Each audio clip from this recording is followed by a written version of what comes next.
Hi friends, అందరూ ఎలా ఉన్నారు? బాగున్నారా? ముందుగా మనం శుభ్రంగా కడిగి పెట్టుకున్న మినపప్పును తీసుకుని కనీసం 2 గంటల సేపైనా నానబెట్టుకోవాలి.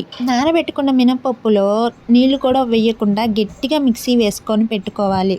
ఆ పిండిలోకి పచ్చిమిర్చి, కొత్తిమీర, కరివేపాకు, ఇంకా పెద్ద ఉల్లిపాయలు చిన్న చిన్న ముక్కలుగా కట్ చేసుకొని మొత్తం ఈ పిండిలో వేసుకొని కలబెట్టుకోవాలి. మీరు మిక్సీ వేసుకునేటప్పుడే ఉప్పు కూడా వేసేసుకోండి తగినట్లుగా. ఒకవేళ సరిపోలేదంటే మళ్ళీ ఇప్పుడు కలుపుకోవచ్చు.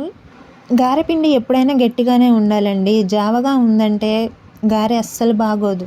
దీనికి కొలతలు ఏం అవసరం లేదండి. మీకు ఎంత పిండి కావాలంటే అంతా వేసుకోవచ్చును.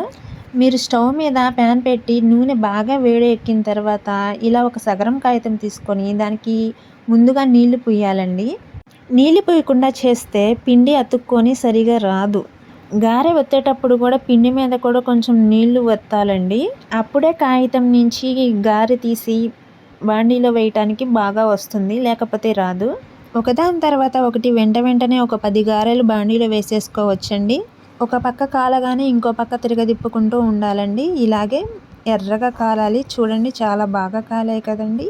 కొత్తిమీర, పచ్చిమిర్చి ఇవి కూడా కనపడుతూ ఎంత టేస్టీగా, ఎంత అందంగా కనిపిస్తున్నాయో చూడండి. ఈ గారె ఏ చట్నీ నంచుకొని తిన్నా కూడా బాగుంటాయండి. ఇంకా వీటిని మనం పెరుగులో కూడా వేసుకోవచ్చండి. అది ఏ విధంగానో చూద్దాము. పెరుగులో కొంచెం కారం, ఉప్పు వేసుకొని, కొంచెం కొత్తిమీర కూడా వేసుకొని, కొంచెం నీరు పోసుకొని కలిదిప్పుకోవాలండి నీట్గా. మరీ ఎక్కువ నీరు ఉండకూడదు, మరీ ఎక్కువ పెరుగుగా ఉండకూడదు. అప్పుడు ఇందులో మనం ముందుగా చేసి పెట్టుకున్న గారెల్ని అందులో మునిగేలాగా వేసుకోవాలండి. వీటిల్ని కనీసం 3 అవర్స్ అన్నా నానబెట్టుకోవాలి. గారె పెరుగులో ఇలా మునిగేలాగా చేసిన తర్వాత 3 గంటల తర్వాత తీస్తే చాలా టేస్టీ రుచికరమైన గారె కూడా, పెరుగు గారె కూడా తయారైపోతుందండి.